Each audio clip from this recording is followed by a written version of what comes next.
Yo, what's going on? It's Terrell, Hall of Fame, D-Line, TBKC, and all that sweet, beautiful, wonderful shit.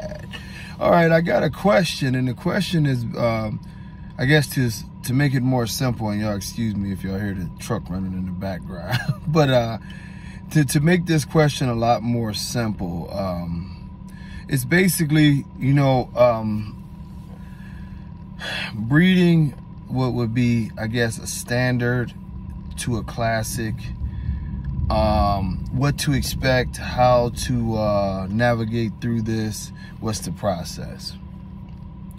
Well, this is really going back to the originals, and I want y'all to always remember, like, over the years now, everybody has gotten this like super negative connotation on classics.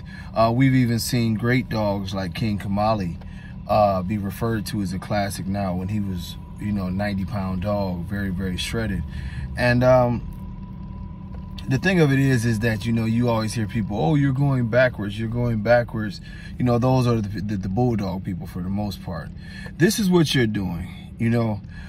Originally, when we had litters, you might only have one or two really bully dogs. A lot of them would come out basically as pit bulls. UKC style pit bulls. They wouldn't carry as much substance, a lot of them. They wouldn't carry, the traits that we would want them to be bullies. So we would take the two that were obviously more bully, and we would keep those, and we would breed those, and we would continue to breed it up. If you do have what is now considered a classic, those dogs are pretty bully. Most of the classics nowadays, when we were talking about classics, those males were like 65, 70 pounds. Now people are calling classics 85, 90-pound dogs. So you're way ahead of the curve. If you want, if you're breeding this, you should probably look into the format or the idea that you may not get all of the dogs that you want to look exactly like you want, but keeping the best dog is the same formula as the old formula. Keeping the bullier dogs with great conformation and moving them on in your program is going to help you. That means they're carrying a lot of phenotype, and phenotype is just exhibiting the traits that you want, to the eye. And they also, in the process, are carrying very clean genes from their heritage. Now, as you go forward, you must always remember that if you're going to breed these dogs, they have to go to a bullier dog. One thing you don't want to do is you have a classic, you breed it to a standard, you come up with a nice standard type dog, then you go back and you say, what, he's a nice standard type dog, let me breed him to another classic. If your goal was to be standard, you have to keep pushing forward in a direction that will that will ultimately manifest in the type of dog that you want. Just saying, for instance, if you wanted a dog that was 18 inches, maybe 115 to 20 pounds, very tight, great conformation, that's what you should be pushing towards. Now, is it some kind of great, bully sin to breed a classic? Absolutely not.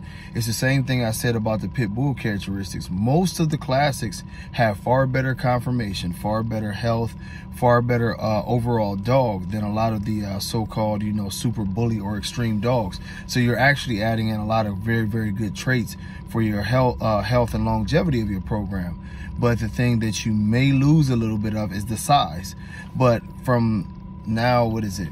I'm trying to think how old I am. From now, I've been doing this like 25 years or 26 years, going back to the Rottweilers. However long it's been. The thing of it is that, I've noticed that it's easier to add size than it is once you screw up the health and the conformation. Once health and conformation is lost, it continues to come back. Anything with hips, anything with, the feet and different things like that, it becomes a lot harder to breed that out. You can keep noticing it come back again and again. And sometimes it's just, to the point that where it is damn near makes you want to start the program over if you're an ethical breeder. So it's a lot easier to go ahead and breed up for size than it is to try to fix hips and other issues that you might get by sacrificing your program with a bigger, bullier dog that doesn't have the health and conformation. So yes, the classic dog still has a great place in the American bully world as of now. But my true opinion, even on the classic, is that really that's what an American bully, you know, a lot of American bullies, you know, are, you know. You would, in today's world, a dog like Remy would be considered a classic, you know. King Kamali, one of the greatest dogs I've ever seen, super muscle, well, you know, well put together, classic. And one of the things that we're getting now is that with the influx of things like Bully Max and all these other supplements, high protein, high calorie foods, you know, we go into a situation where it's bulk, but it's not actually genetic bulk, you know.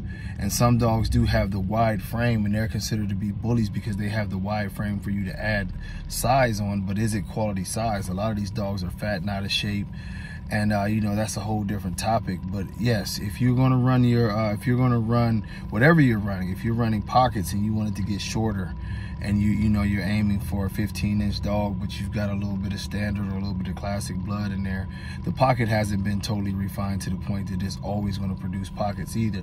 So what we need to do is just keep on breeding towards our goal, 15 inches, 15 inches. If you have a bigger dog, only breed him to shorter dogs.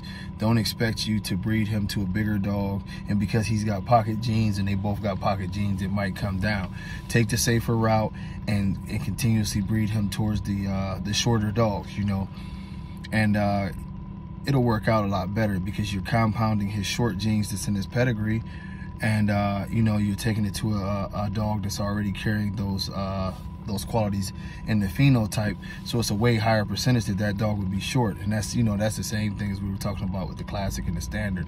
You want to pick dogs that have the proper phenotype to go with your classic dog, and then remember in the subsequent breedings in the next couple generations to remember that you do have that classic back there, and you want to push towards you know, your standard genes. But if the classic definitely had something to bring to the table, and you know, it can happen. I'm gonna tell you, like back in our day, and I'm getting bad with names over the years, but anyway, King Kamali's mom, she was very classic. She was very terrier, and breeding her to Thing, you know, who was very, very, at that time, bully. Nowadays he wouldn't be considered that bully, but he was very bully, you know what I mean? And that combination of those two dogs, you know, made King Kamali as to where it was a blend. Now, throughout the years, as King Kamali was bred, Kamali would be bred to more bullier dogs, or dogs that would be,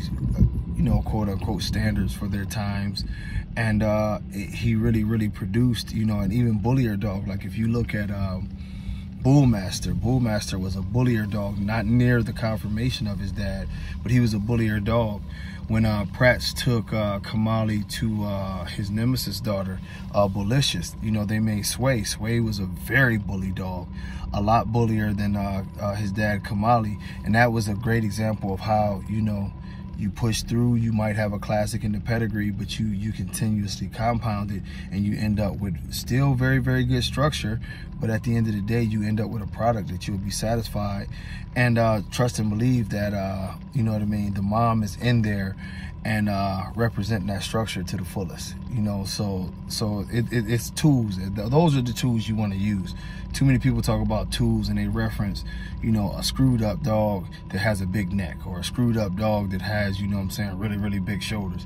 Oh yeah, he's a tool. He's not a fucking tool. He's got 18 flaws and 2 good features. He's a liability. He's not a tool. You know what I mean? But hey, until next time, y'all, God bless. Much love. Peace.